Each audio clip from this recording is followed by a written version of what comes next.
Энэ яаж байгаа юм? Яагаад эсвэл бүр сүулдэ яваад дийлэхгүй болохоор програм хангамжаар хийж байгаа. Хянан шалгах төр хороо байгуулах тухай улсын хурлын тогтоолын төслийг батлыг гэсэн саналын томьёолоор санал хүрээ.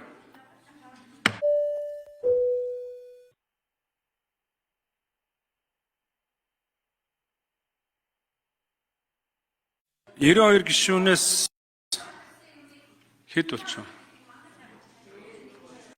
46 гишүүн дэмжиж 50% санал дэмжигдсэнгүй. За гормын санал гаргаж байна. Энэ төхөөрөмж гатсан байна. Одоо жишээлбэл оюун сайхны алтан гэрлэгээ татгалцсан дээр гарсан байна. Энэ ч энэ яаж байгаа юм? Яагаад эсвэл бүр сүулдэ яваад дийлэхгүй болохоор програм хангамжаар хийж байгаа юм уу? Тэнд баасан жаргал гишүүн дэмжлэг өгөхөд энэ татгалцсан гэж гарсан байна. Дэмжсэн хүмүүсийг татгалцсан болгосон байна. Одоо сүулдэ энэ компьютероор янзалж байгаа юм уу хүмүүсийн саналыг? Санал ороо. Тэгэхээр санал хураалтыг хүчингүй болсон гаргаж байна. За.